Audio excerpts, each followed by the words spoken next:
Em nome do Pai, do Filho e do Espírito Santo. Amém. Ave Maria, cheia de graça, o Senhor é convosco. Bendita sois vós entre as mulheres, bendito é o fruto do vosso ventre, Jesus. Santa Maria, Mãe de Deus, rogai por nós, pecadores, agora e na hora de nossa morte. Amém. Servo de Deus, Padre Júlio Maria de Lombardi, intercedei por nós. Em nome do Pai, e do Filho e do Espírito Santo. Amém. Pois bem, meus caros irmãos, enfim, chegamos à metade dessa nossa jornada júlio-mariana. Eu digo metade porque é também a metade da própria biografia da vida e missão do Padre Júlio Maria, um missionário à afeição do Curadás, escrita por Dom Antônio Afonso de Miranda. Eu já mencionei para vocês que são 3 partes que compõem esta biografia. Mas só para esclarecer mais um pouco, são um total de 33 capítulos.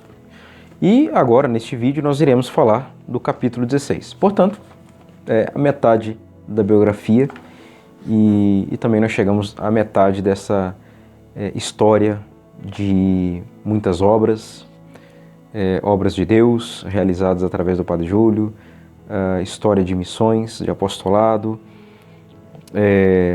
enfim, a história de uma santidade de vida, neste caso do Padre Júlio Maria de Lombardi.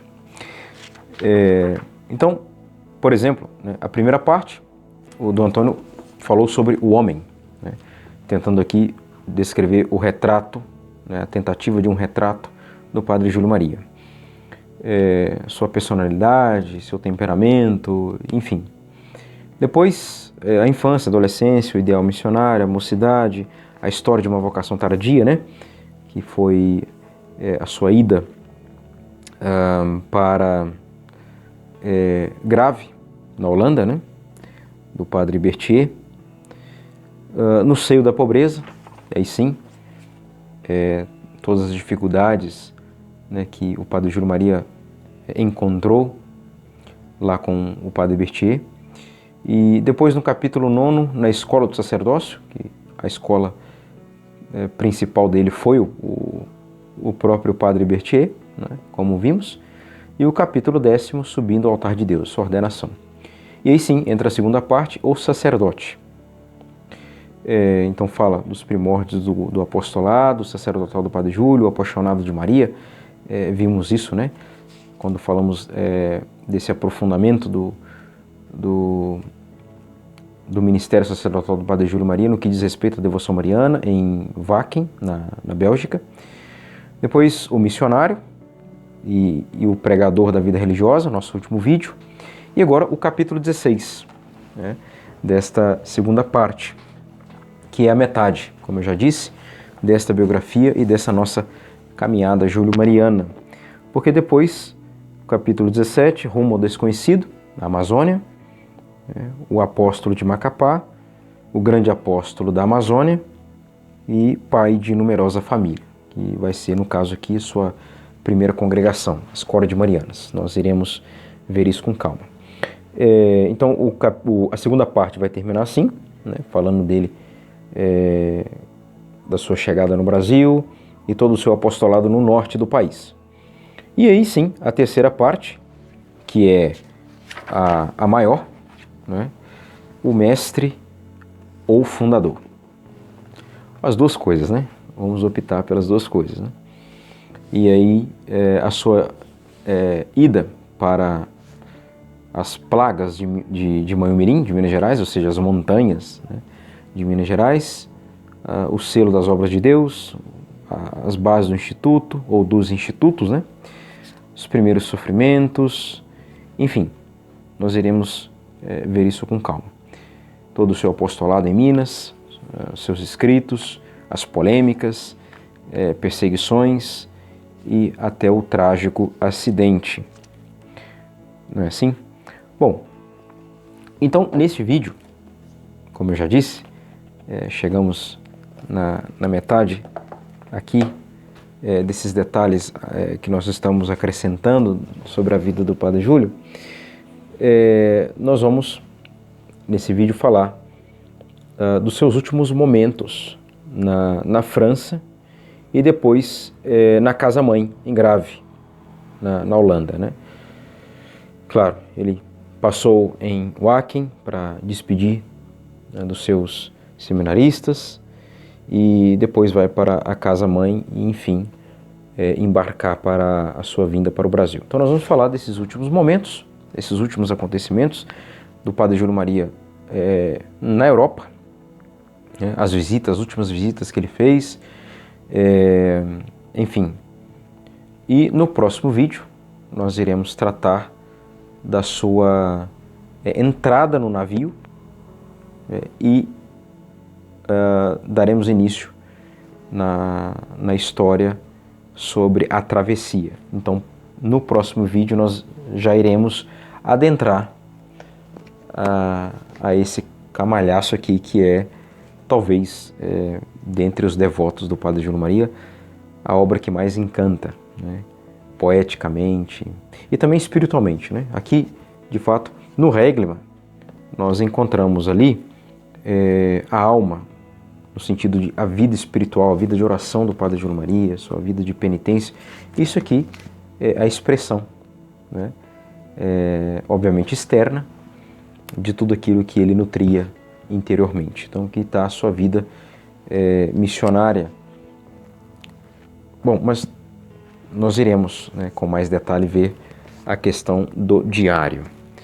Eu vou até mencionar ele no final desse nosso vídeo, mas iremos adentrar propriamente nele na próxima oportunidade, no próximo vídeo. Bom, vamos recordar aqui que no nosso último vídeo, a terceira parte, né, Wacken, sua terceira parte, falávamos das missões, né, dos frutos do apostolado do Padre Júlio Maria em algumas determinadas aldeias e paróquias da França. E agora, né, a ordem que chegou para ele após uma missão de vir para o Brasil. Ele já tinha, né, desejos de ser um missionário além fronteira, né, para além da Europa, vamos dizer assim. Ele já comentava isso, né, em Grave, na própria casa-mãe, na Holanda. E depois isso ele amadureceu e viu que era isso mesmo e continuou a partilhar desse desejo, né, em Wacken. E, é claro, seus seminaristas, seus alunos, os próprios padres tinham medo de perdê-lo, né? Isso consta aqui nas biografias, né? Bom, mas acabaram perdendo o Padre Júlio Maria, de fato. Aqui, a partir da página 189, o Dom Antônio, então, ele vai falar do novo golpe da providência. O Padre Júlio Maria foi, né, sendo golpeado, no bom sentido, pela divina providência, praticamente durante toda a sua vida, né? Mas, como vimos, todos esses golpes foi aprimorando cada vez mais a sua confiança em Deus, seu abandono em Deus, a sua fé, as suas virtudes, até chegar hoje, né? Está aí, em processo de beatificação, graças a Deus. Bom, então a partir da página... sim, e nesse capítulo 16, o Dom Antônio vai então descrever sobre a ordem que ele recebe para missionar, para ser apóstolo na Amazônia, e as dificuldades, né, da missão no Brasil, né, como que as notícias iam chegando até a Europa, daquela primeira frota de missionários da Sagrada Família que vieram para o Brasil, os primeiros padres que vieram para o Brasil em 1910. Né. Então o Padre Júlio Maria vai se despedir de seus alunos em Wacken, da casa-mãe Grave, vai realizar algumas visitas em Varegem, sua cidade lá natal, seus parentes, Paris, Ars, visita também um mosteiro da Trapa, né, trapista. Bom, vamos ver como é que se deu isso, né? Então, o Dom Antônio diz que no auge, imagina, no auge, lá quase já 3 anos de apostolado, de missões, de seus triunfos apostólicos, inebriado de zelo missionário, Deus veio bater-lhe à porta com a provação mais dolorosa de sua vida.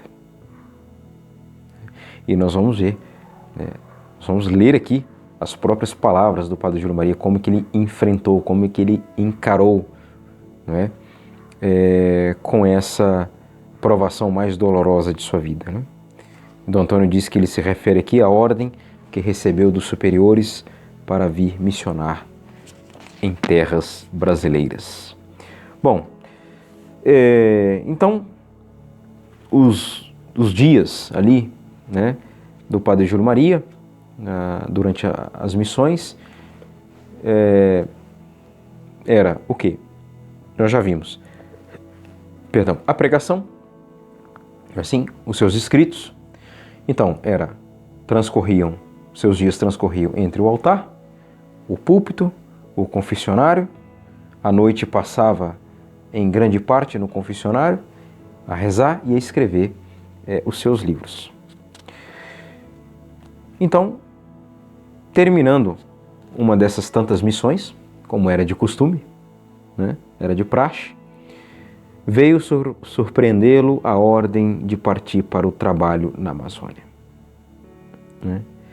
Então vamos ver aqui como que ele mesmo, né, descreveu esse acontecimento. Né?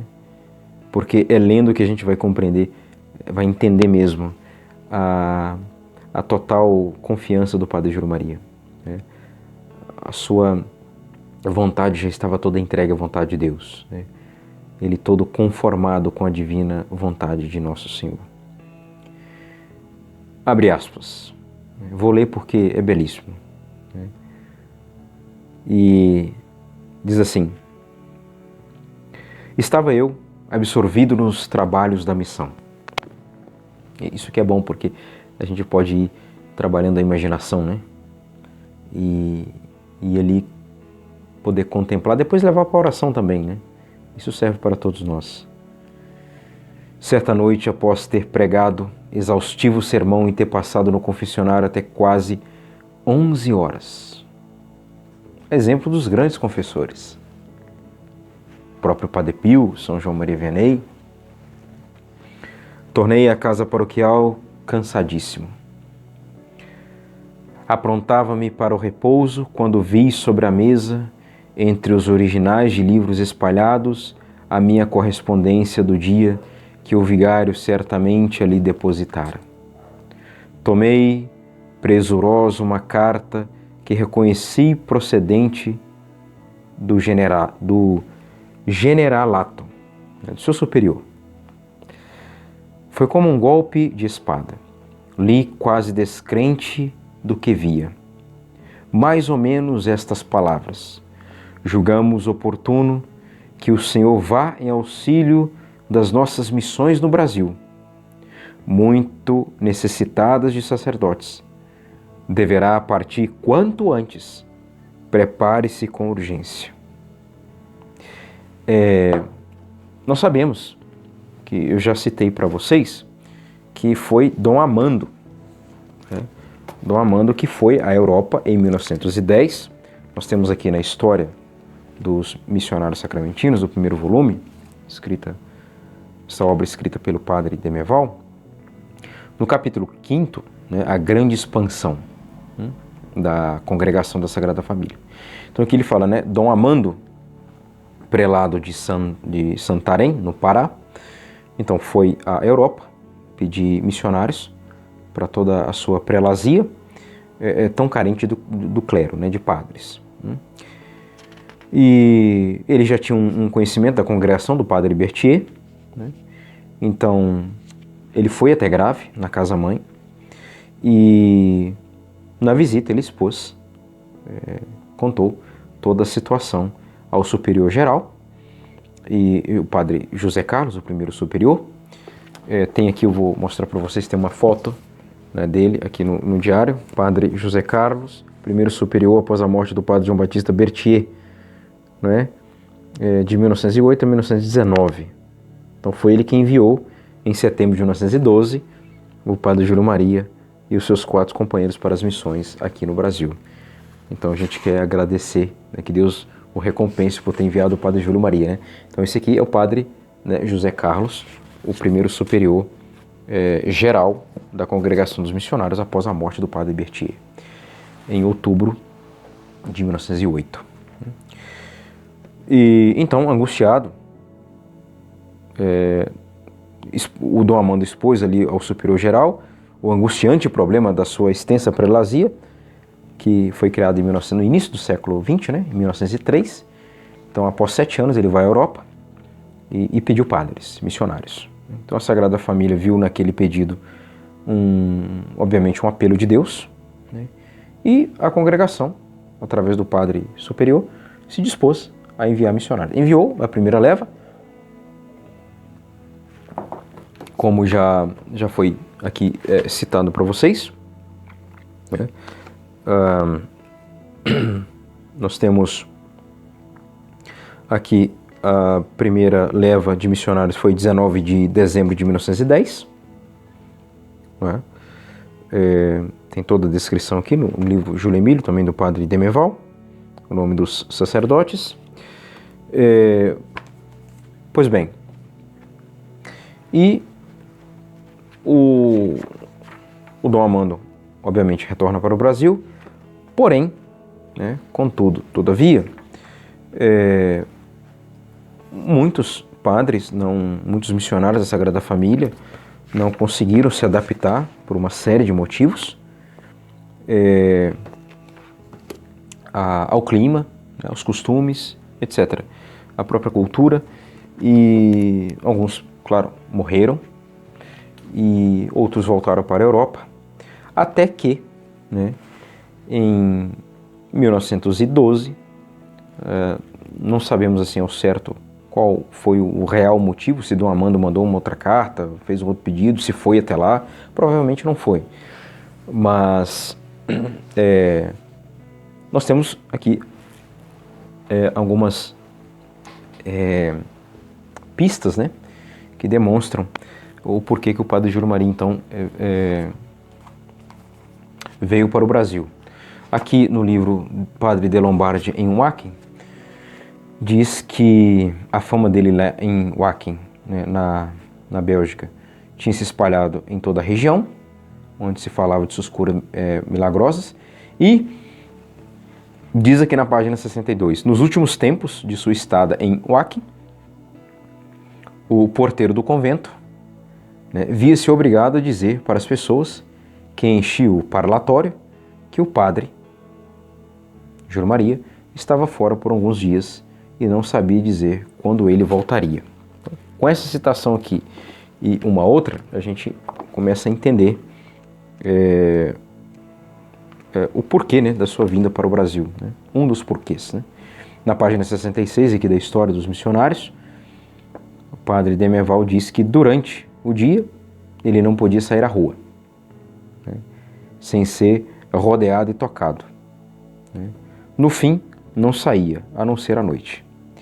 E certamente, diz o padre Demeval, esta situação foi em parte, né, causa determinante de sua ida para o Brasil. Além dos padres que estavam morrendo, voltando para a Europa, e toda a dificuldade da prelazia de Santarém, tem essa situação da fama de santidade do Padre Júlio, não só fama, mas santidade mesma, e também, como eu já disse no início do vídeo, o próprio desejo do Padre Júlio Maria em ser um grande apóstolo, missionário mesmo, em outros continentes, em outras terras.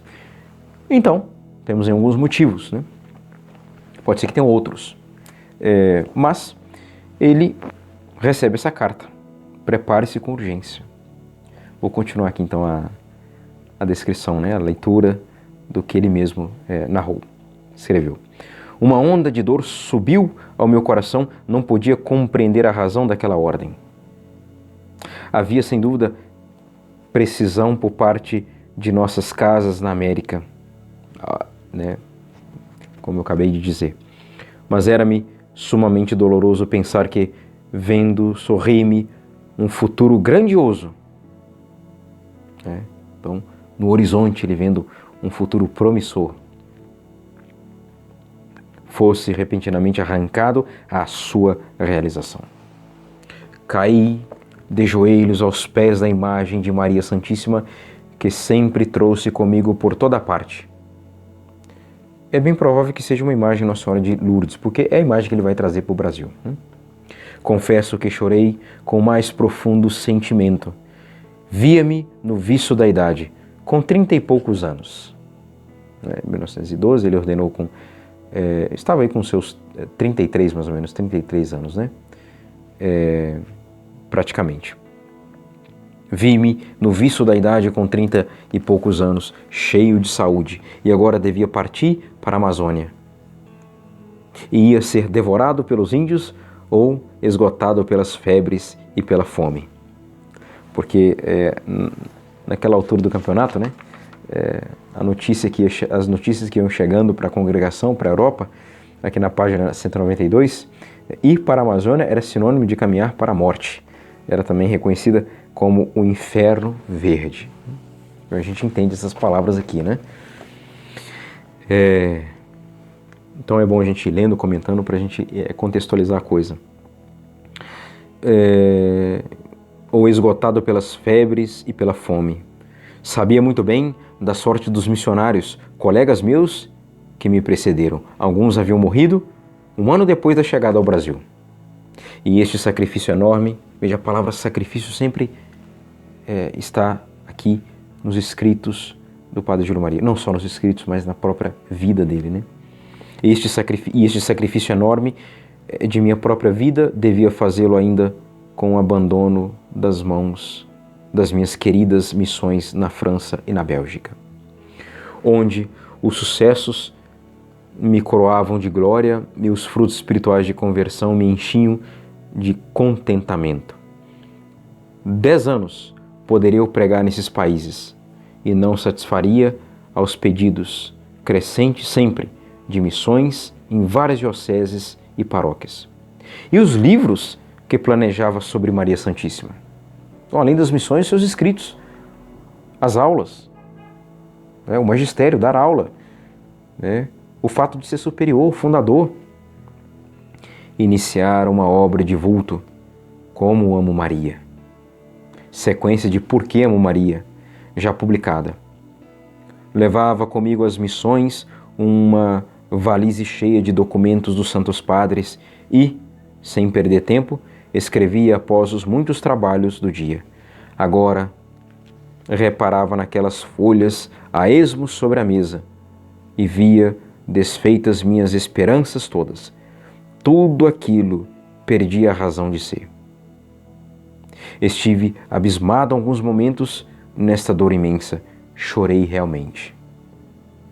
Poderia expor aos superiores meu modo de pensar, minhas aspirações, e eles, com certeza, atender-me-iam. Parecia-me, no entanto, uma traição. Não havia jurado perfeita obediência? Fiz uma prece fervorosa à boa Mãe do Céu, ofertei-lhe o meu holocausto, ofereci-lhe a minha vida, senti que ela me dizia alguma coisa. Tem confiança, meu filho, eu guiarei teus passos, tens no Brasil uma empresa que eu te reservo. Obedece e hás de ser feliz, bem-aventurado. Então, está aí essa belíssima descrição do Padre Júlio Maria, ele dizendo que no dia seguinte encerrei a missão e parti para arrumar as malas. Alguns dias depois estava a caminho do Brasil. E aí que entra então as suas últimas visitas, que ele então irá fazer. O Padre Júlio Maria, então, ele vai visitar Paris, a capital. Foi a Ars, como eu disse, a um mosteiro trapista, celebrou missa na catedral de Notre-Dame de Nossa Senhora, em Paris, e depois vai visitar também Varegen, os seus familiares. Pois bem, então aqui primeiro eu vou descrever um pouco da sua visita a Paris, né? A Notre Dame. Então, aqui a partir da página 193, né, o Padre Júlio Maria muito provavelmente visitou, né, várias cidades da França, obviamente. Paris, é muito provável que ele esteve em Paris mais de uma vez, mas aqui são os últimos momentos dele na França, né? Então, diz Dom Antônio que o Padre Júlio contou muitas vezes, né, chegou a dizer, comentar várias vezes, ter estado nesses lugares a passeio nos primeiros anos de sacerdócio, né? Então, quando ele foi a Paris, ele, numa visita que ele fez, né, ele chegou a ganhar uma velha capa e de um grande proprietário lá da região, cuja casa ele chegou a visitar, né? Então, aqui diz, né, na página 193, que ele foi à capital francesa, né, e ali ele teve o ensejo de se edificar com a piedade de um oficial, de um militar francês. Por quê? Ele ele foi até a Catedral de Notre Dame, como um grande devoto de Nossa Senhora, e ali quis celebrar uma missa, né, se prontificou para celebrar uma missa. Enquanto ele estava na sacristia, todo paramentado, à espera de alguém, né, para acolitar a missa, para o auxiliar, quando viu entrar na sacristia um oficial do exército, né? E esse oficial perguntou ao padre se ele precisava de ajuda. O Padre Júlio viu a providência, né? Nossa Senhora providenciando ali um acólito, e ele então pegou sua espada, colocou ali do lado. O Padre Júlio, impressionado com aquilo, e deixou lá seu objeto de trabalho, e pegou o missal, foi preparar a missa, e subiu ao altar, fazer as devidas preparações, e o Padre Júlio Maria observando ele, e toda a piedade que ele tinha, né? Como é que poderia sair uma piedade daquela de um oficial do exército, né? Mas, no entanto, era muito piedoso, e aquilo marcou o Padre Júlio, que ele contava isso depois em Mãe Mirim, nas suas colocações, né? Então, terminada a missa, o Padre Júlio quis saber quem era aquele soldado, e, enfim, o Padre Júlio Maria ficou muito edificado com o testemunho dele, né? Com a generosidade, a disponibilidade de servir, de acolitar aquela missa. Então, ele celebrou a missa na Catedral de Notre Dame. Aqui diz também que, na página 194, depois o Padre Júlio Maria, de ter recebido essa graça, né, celebrar uma missa na igreja de Nossa Senhora, talvez a igreja uma das mais famosas, né, da Europa, do mundo, né? E depois disso ele vai passar um período de 4 a 5 dias em Ars, né, no vilarejo, na pequena Ars, do padroeiro dos padres, né, São João Maria Vianney. E aqui tem também toda a descrição, toda a narrativa belíssima, né, impressionante do Padre Júlio Maria de Lombardi. Porque é interessante, foi extremamente providente, né, a estadia do Padre Júlio lá, porque a vida do Padre Júlio Maria em Manhumirim, né, em Macapá, mas principalmente em Manhumirim, ela é extremamente semelhante à vida do Vianney. Tanto é que o subtítulo da biografia é Um Missionário à Afeição do Cura d'Ars. Tem até aqui, do lado, né, a imagem do São João Maria Vianney. Então, foi extremamente importante, né? É necessário dar essa atenção, essa parte aqui, né, da visita do Padre Júlio Maria em Ars. Então, vamos lá. Ele diz: visitei a cidadezinha de Ars, onde viveu e morreu o grande e humilde Cura d'Ars, né, o cura das almas, o vigário. Conserva-se ainda quase tudo que serviu a aquele santo homem. Entre outras coisas, viu seu quarto e leito muito simples. Ele vai querer reproduzir tudo isso que ele está descrevendo aqui em Manhumirim. Então, quem vai a Manhumirim, quem visita o seu memorial, o seu quarto, os seus pertences, etc., vê que ele quis copiar o exemplo, né, de São João Maria Vianney à risca, né, segui-lo à risca. Neste, nota-se ainda um dos pés carbonizados pelo demônio, conforme vem narrado em sua vida. Certamente aqui é a biografia do padre, da biografia do Trochu, né? Vi também um quadro de Nossa Senhora que o demônio raivoso contra o santo sujou certa vez. Pude ter em mãos vários cadernos escritos pelo cura d'Ars. Encerravam literalmente as suas homilias e sermões. Dão-nos a impressão de que ele não falava sem decorar, porquanto escreveu tudo por extenso. Em muitos lugares, a sua doutrina e até o seu estilo afigurou-se-me parecer com as virtudes e perfeição cristã do venerável Padre Rodrigues. Certamente deve ser um padre mestre da vida espiritual, enfim, ou da área da teologia da perfeição cristã, da cética e mística, né? Mas, das muitas lembranças que guardo, me ficou viva a impressionante a do corpo do santo cura d'Ars.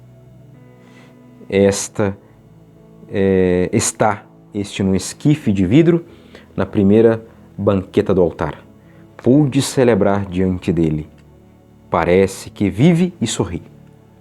Aqueles dedos finos das mãos em que se veem nítidos traços das veias, os cabelos branquinhos e crescidos, o nariz alongado e fino, o rosto macerado e transparente de sobrenatural dão a gente uma impressão de transporte de alegria. Quando celebrava, não pude furtar-me a alguns sustos ao relancear de instantes, né, os olhos para o santo, desviar, né, ali celebrando o santo sacrifício e numa sã curiosidade olhar para o corpo do santo, né? Parecia-me que ele se mexia todo e ia levantar-se. Tive a impressão de um vivo que se fingisse morto, né?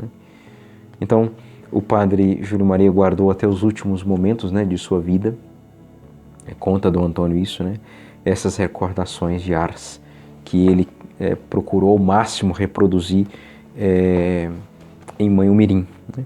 Depois visitou, como eu já disse, o Mosteiro da Trapa, está aqui na página 195, e duas coisas principalmente o impressionaram, né, visitando a Trapa.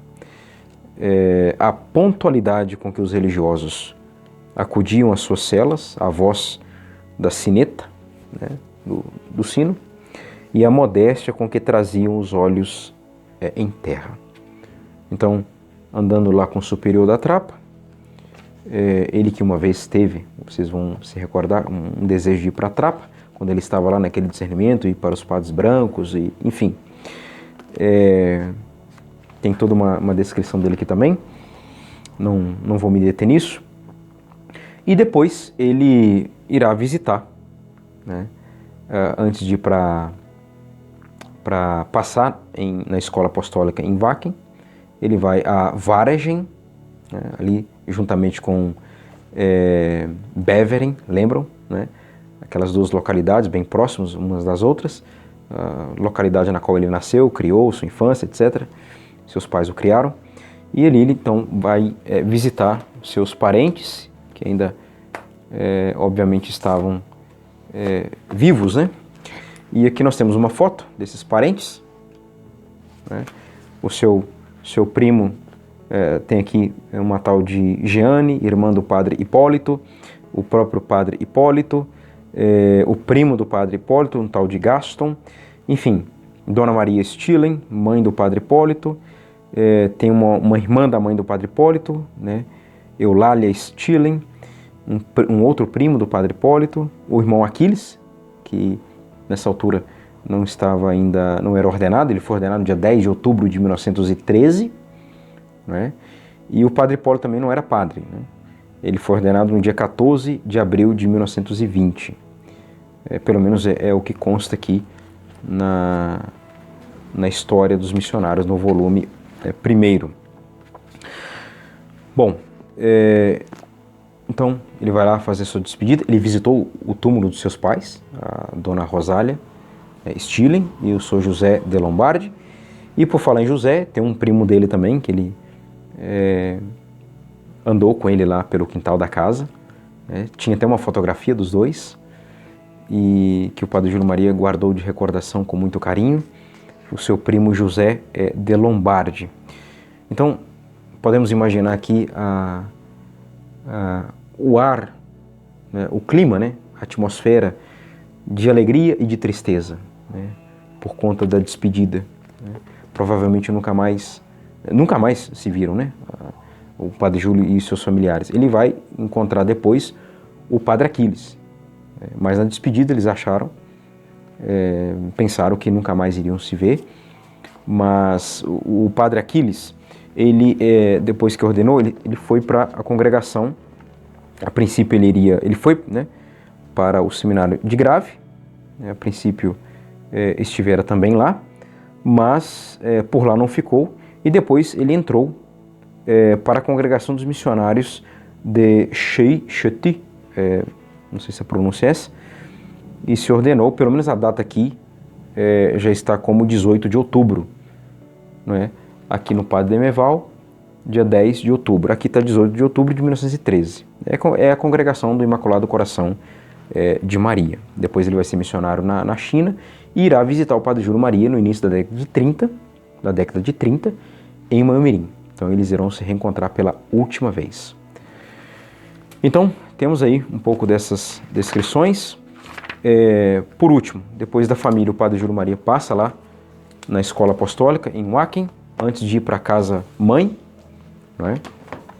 Tem toda a despedida dos seus filhos espirituais, dos seus seminaristas, seus alunos, e chegou enfim à Bélgica, em Grave, em Grave, na Holanda, é o seu último destino, seu último ponto de parada, de despedida, antes de embarcar para vir para o Brasil. E aqui, na página 111 do Júlio Emílio, fala que no dia 22 de setembro de 1922 houve uma festa de despedida na casa-mãe do padre Júlio Maria de Lombardi e seus companheiros, que partiram para as missões no Brasil. Então aqui vem todo o roteiro da festa, né, daquele dia, tem toda a descrição aqui da festa, e enfim, né, nós chegamos a essa grande despedida, esta festa, claro, novamente com alegria, com confiança em Deus, mas tristeza. Sabiam que muito certamente, muito provavelmente não iriam mais ver o padre Júlio Maria de Lombardi. E no próximo vídeo, com a graça de Deus, iremos falar do embarque, né? Finalmente do embarque do padre Júlio Maria, junto com os demais companheiros, para o Brasil. E ele vai começar a descrever o porto de Antuérpia, o navio, e ele começa a escrever o seu diário. Ele irá escrever esse diário durante 6 meses. Mas isso é assunto para o nosso próximo vídeo. Servo de Deus, Padre Júlio Maria de Lombardi, intercedei por nós. Em nome do Pai, do Filho e do Espírito Santo. Amém.